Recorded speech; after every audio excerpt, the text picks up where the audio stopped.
Bonsoir à tous, merci d'être au rendez-vous sur Monaco Info pour un nouveau point sur l'actualité en principauté. Voici les titres de ce jeudi 30 mai. Que se passe-t-il sur le réseau téléphonique en ce moment en principauté? Depuis quelques jours, les clients Orange rencontrent de nombreuses difficultés. Monaco Télécom apportera une réponse aux usagers concernés. Cécilia Bartoli sera notre invitée ce soir. La directrice de l'Opéra de Monte-Carlo nous a reçus à la salle Garnier pour nous présenter la programmation de la saison 2024-2025, une saison marquée, vous l'entendrez, par plusieurs anniversaires. Nous nous rendrons également sur les planches du Théâtre des Muses pour un spectacle sous forme d'enquête écologique et ludique pour éveiller les consciences à la protection de l'environnement. Sortez vos perfectos, l'institution FANB revisite l'un des plus grands classiques du cinéma musical, Grise. Et puis à la fin de ce JT, nous recevrons Patrick Mahé, ancien directeur général de Paris Match, qui évoquera avec nous les 75 ans du magazine.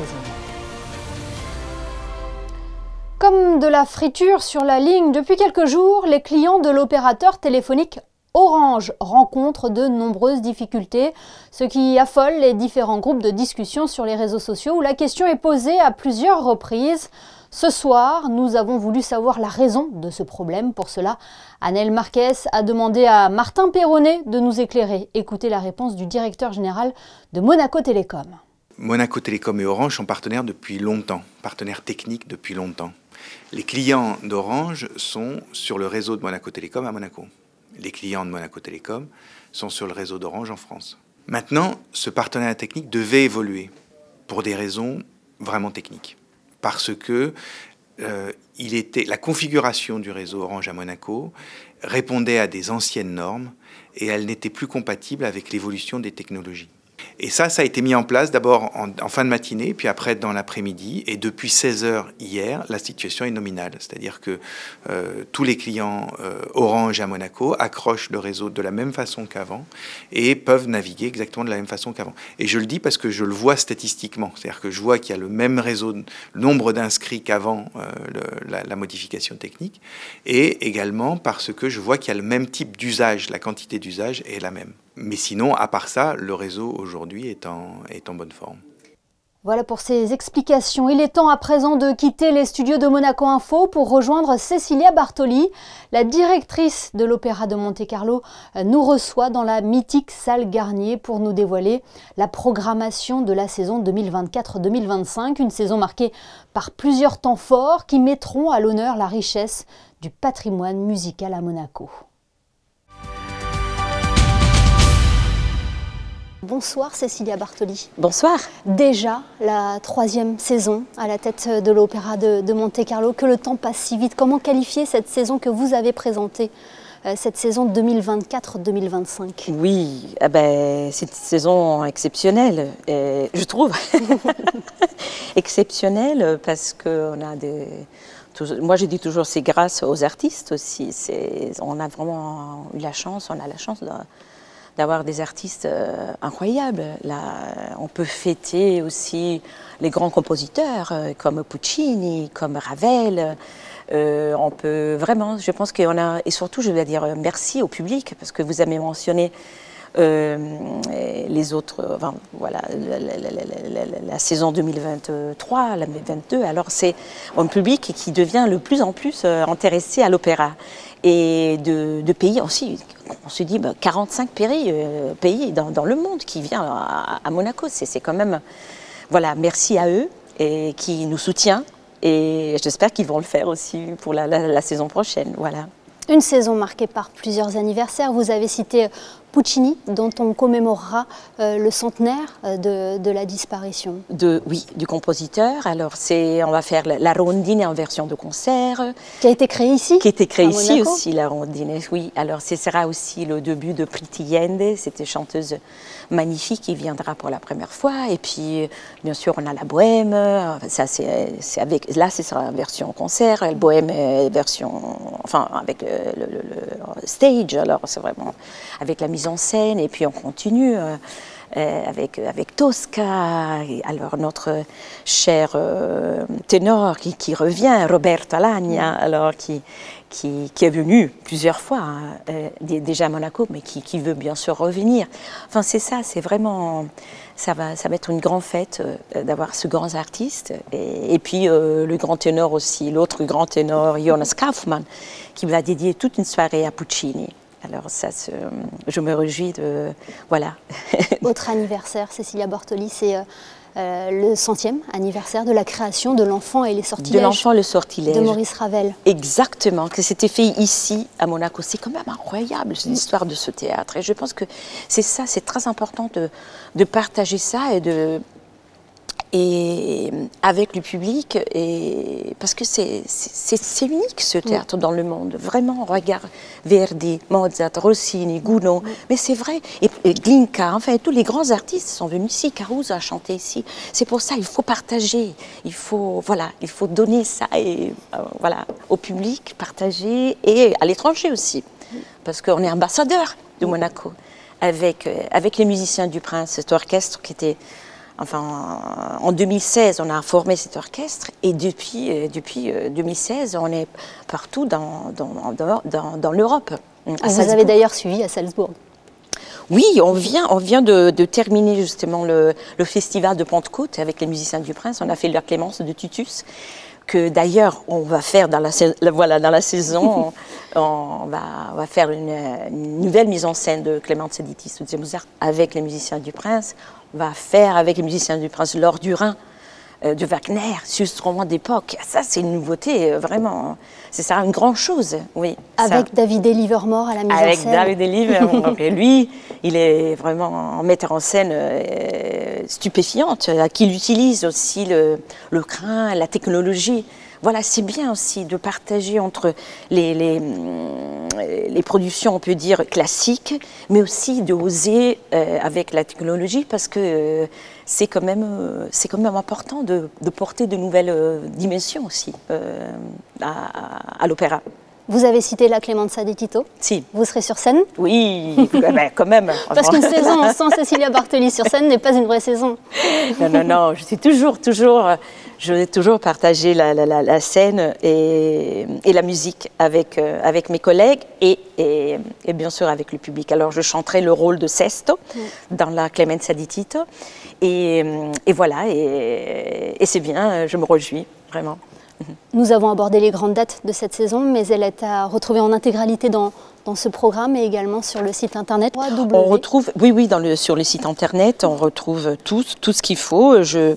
J'espère d'avoir d'autres abonnés. Ah, regardez-vous, ça c'est quand même incroyable, le voyage wagnérien.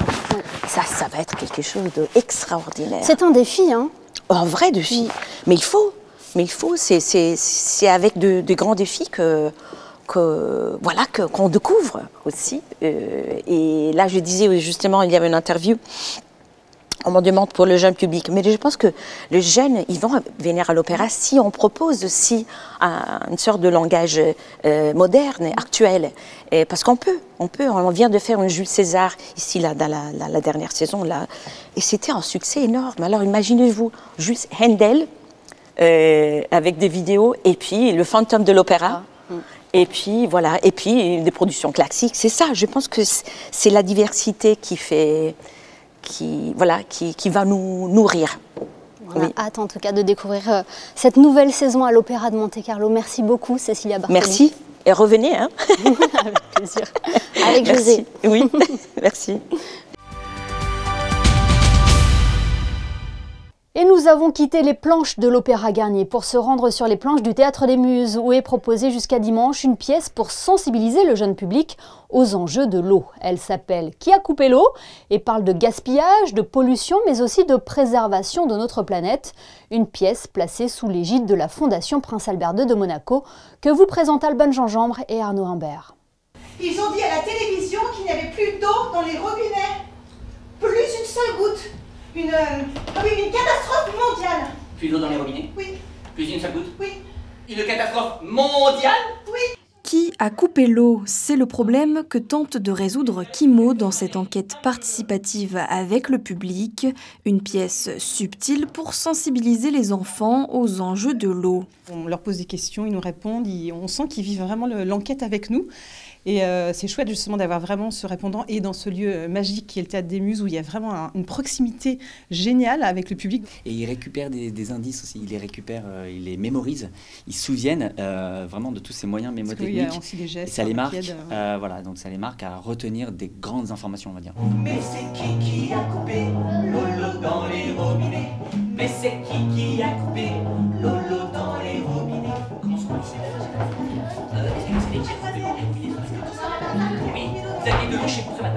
À travers cette pièce, le duo de comédiens apporte sa pierre à l'édifice dans ce combat pour un bien commun de l'humanité. Le premier message, c'est de s'intéresser au sujet. C'est vraiment de se dire l'eau est précieuse, on fait attention et voilà, ne pas la gaspiller et surtout s'intéresser à tous les sujets qui tournent autour, qui gravitent autour de l'eau, y compris la pollution. On est forcément obligé de passer par là. C'est un sujet qui est très abordé d'ailleurs dans le spectacle. Une histoire accessible pour les plus petits, visible encore jusqu'au 1er juin. C'est devenu une tradition, l'institution FANB organise chaque année un spectacle avec tous les élèves, les professeurs et le personnel volontaire. Après le succès de la comédie musicale Mamma Mia en 2023, c'est un autre film qui a inspiré le show. Si je vous dis années 50, veste en cuir, rock'n'roll, je vous laisse découvrir quel est ce film culte dans ce reportage d'Alban Gingembre et Sylvain Péroumal.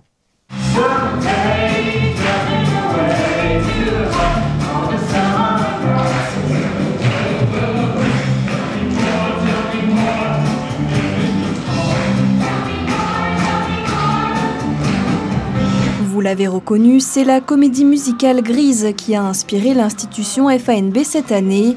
Élèves, personnel éducatif et administratif et professeurs, tout le monde a participé à la mise en scène. J'appelle ça la team FANB parce que voilà, de la directrice au petit élève de 6e, tout le monde a y participé et c'est ça qu'on va retenir, c'est une belle aventure humaine. Si c'était pas dans l'acting, c'était dans le chant, si c'était pas dans le chant, c'est dans la danse et sinon c'était sur la réalisation du matériel, de la déco. Tout le monde a mis la main à la pâte et c'est génial. Dans le rôle de Sandy et Dany, Emma et Alexandre. J'adore le théâtre, j'en fais depuis longtemps, donc c'était vraiment une opportunité en plus grise.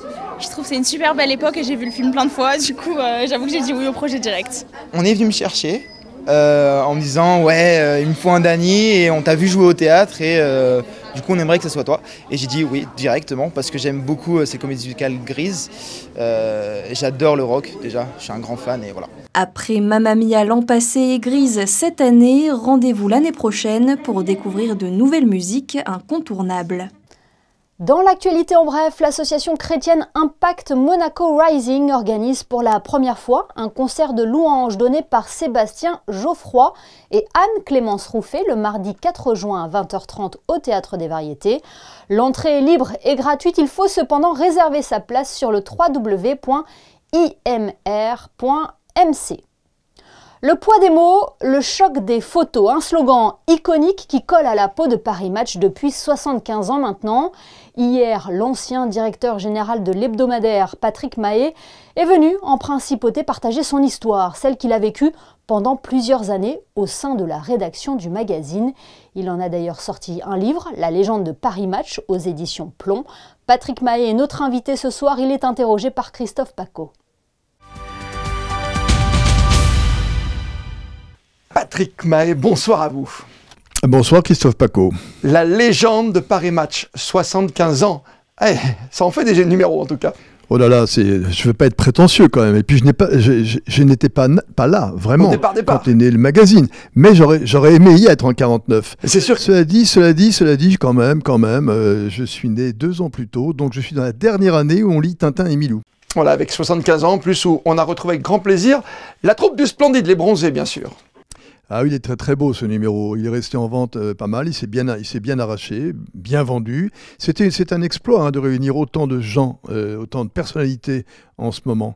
C'est pas facile. Chacun a quelque chose à faire. Les réunir tous en même temps, c'est un exploit journalistique. Mais Match est coutumier du fait. C'est ce qui a fait sa force depuis 75 ans. Justement, je parlais de la légende de Paris Match, un ouvrage aussi en 125 histoires. Pourquoi 125 ? Il y en avait même plus, il y en avait 150 et j'ai dû en couper quelques-unes parce que sinon j'aurais fait un manuscrit d'1 million de signes en termes techniques et je l'ai ramené à 800 000 pour faire un livre de 500 pages environ, 530 pages. Mais sinon il en aurait fait 700. Quelque part, Patrick Mahé, c'est le film de la vie, de notre vie à toutes et à tous ? C'est le film de plusieurs générations. C'est ça la force de ce magazine unique en France, c'est que il suffit d'aller dans des familles et on trouve couramment des collections de Paris Match du numéro 1 au numéro 2000 par exemple, assez couramment. Ça signifie que les gens qui l'achetaient dans les années 50 et 60 le conservaient, le gardaient pour le transmettre. C'est un magazine de transmission. Et donc, c'est la raison pour laquelle un magazine tel que celui-ci touche plusieurs générations. Les grands-parents, les parents, les enfants et aujourd'hui, les petits-enfants. Malgré la concurrence aujourd'hui du digital, bien sûr, parce qu'on trouve de tout, même vous, vous avez changé votre façon de travailler. Il faut s'adapter, c'est évident, il faut s'adapter. Mais en revanche, un magazine comme celui-ci a une ligne éditoriale pérenne, c'est qu'elle doit raconter des histoires. C'est pas le tout de passer, par exemple, un document, aussi exclusif soit-il, mais désincarné ou détaché d'un contexte. En fait, il faut raconter une histoire de A à Z. Et c'est la manière dont ce magazine est fait. Il est fait comme on monte un film. Il est séquencé comme on réalise, comme un réalisateur peut séquencer un film. Vous parlez de film, vous parlez de cinéma, on va parler d'actrice, on va parler de Paris Match et d'un prince, Prince Régnier, bien sûr, et la princesse Grace. Vous êtes au cœur, finalement, de cette rencontre. Totalement. Et d'ailleurs, j'ai eu le grand honneur de recevoir du prince Albert, il n'y a pas si longtemps, pour un numéro hors série de Paris Match, son propre témoignage sur la rencontre telle que ses parents la lui avaient racontée. Donc on est en 55, ça se passe le 6 mai 1955. Grace Kelly vient à Cannes pour le festival auréolé de son Oscar. Et la rédaction en chef de Paris Match a eu une idée, c'est de trouver un reportage exclusif, rare, prestigieux. Et un rédacteur du journal propose d'aller rencontrer le prince Régnier. Bien sûr, c'est pas gagné. Elle est là pour autre chose. Elle est avec la MGM. La MGM se fait tirer l'oreille. En tout cas, ça s'organise. Et la rencontre a lieu et c'est exceptionnel. Et sans cette rencontre, Albert de Monaco n'aurait pas pu nous raconter cette histoire, évidemment. Le jeune prince, évidemment, devenu prince souverain aujourd'hui. Vous suivez de toute façon quasiment au quotidien les aventures du prince de Monaco et de la famille aujourd'hui. Vous savez, nous, on a coutume à dire à Paris Match que les amis de nos amis sont nos amis et que les enfants de nos amis sont nos enfants. Donc, par conséquent, il est évident que Caroline ou Stéphanie ou Albert, alors que les portes du palais et du rocher nous étaient largement ouvertes dans les années 50-60, eh bien, ne nous ont pas laissés aux marches du palais. Voilà ce qu'on peut en dire. Et on continue à Sagan naturellement. Il y a une qu'on a retenue malheureusement, mais qui est tellement forte en émotion, on est obligé d'en parler ensemble. Ce soir encore sur Monaco Info, cette une en 82, l'image du prince Régnier, bien sûr, à la cathédrale, auprès de sa fille Caroline. Bien sûr, c'est une photo extraordinaire, elle est bouleversante. La beauté dans la tragédie de Caroline en fait aussi une héroïne de tragédie absolue. Régnier est dans un état quasi d'abandon et de secours sur l'épaule de sa fille. Et des photos comme celle-là sont des documents qui parlent tout seuls. On n'a pas besoin de mettre une légende photo. Les gens sont naturellement et instinctivement bouleversés par ce qu'ils voient. Et c'était le cas avec cette une terrible. Grace Kelly, quand elle est partie, ça a été un déchirement pour tout le monde, évidemment. Sa beauté irradiait. La vie qu'elle menait était une vie extraordinaire. Et donc, ce conte de fées qui était né en 1955 avait dépassé tous les scénarios de Hollywood. Et évidemment, cette fin tragique, cette fin terrible, ne pouvait que nous marquer. 75 ans de Paris Match. Je ne vais pas vous poser une question piège, mais il y a des numéros qui coûtent plus cher. Vous l'avez dit, les familles conservées, beaucoup de une ou tout simplement le magazine, l'hebdomadaire. Vous savez aujourd'hui quel est le plus cher, quel est le magazine le plus cher qui reste à trouver sur des sites à droite et à gauche ? En fait, on s'aperçoit que c'est les bouquinistes qui font la cote. Hein. Et alors, c'est par thématique, et par saisonnalité. Prenons un exemple. Un anniversaire, je prends l'anniversaire de la famille Kennedy, la disparition de John Kennedy. Les bouquinistes vont sortir toute la série de couvertures qui ont été faites sur la famille Kennedy. Vous arrivez au moment de l'anniversaire de la mort du général de Gaulle, de sa disparition, des 80 ans de la libération du pays. Eh bien, c'est pareil. Les bouquinistes ou les collectionneurs vont sortir par thématique. Vous avez des grands faits divers dont on parle. D'un seul coup, ça va être Mérine, ça va être Empain, ça va être Spaggiari, ça va être l'affaire Grégory. En fait, c'est un peu par thématique que se dessinent les cotes et les prix de ces journaux. Brigitte Bardot a atteint un gros record. Marilyn Monroe. Marilyn Monroe aussi. Mais Johnny un petit peu moins, parce que Johnny étant le recordman des couvertures, il y a beaucoup de gens qui ont déjà acheté le magazine dédié. Le recordman, pour vous, ça reste Johnny Hallyday? En nombre de couvertures. Il en a fait 85, mais pas en record de vente. En record de vente, c'est la reine d'Angleterre pour sa visite à Paris en 1957. 2 231 574 exemplaires. Et aujourd'hui, on vend combien d'exemplaires à Paris Match en moyenne? Disons que c'est une moyenne de 500 000 exemplaires avec un gros socle d'abonnés. On a beaucoup d'émotions ce soir en se remémorant tous ces grands moments d'histoire, mais grâce à vous, après 75 ans d'existence. Merci Patrick. Merci Paco. Et à très bientôt sur Monaco Info.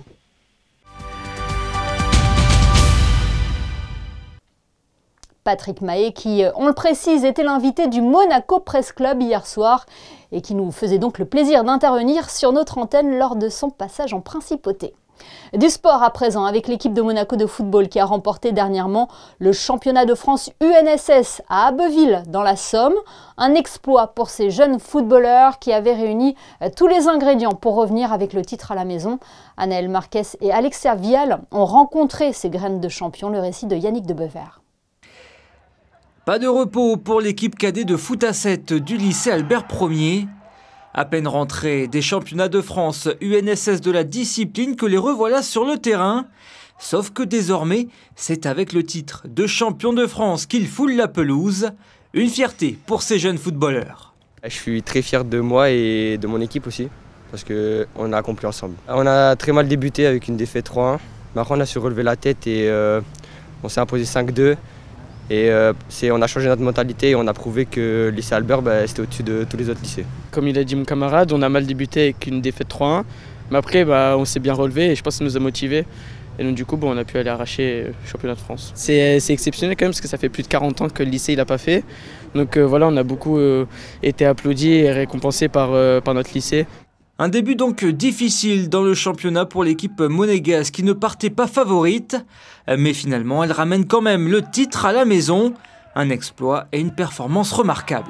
Ça a été une très belle aventure, un peu fatigante pour tout le monde, mais ils ont réussi à faire preuve de cohésion tout au long de la compétition pour une belle victoire. Et je pense que ça restera gravé dans leur mémoire. Ils auront d'excellents souvenirs de leur passage à Abbeville dans la Somme. On n'était pas les favoris.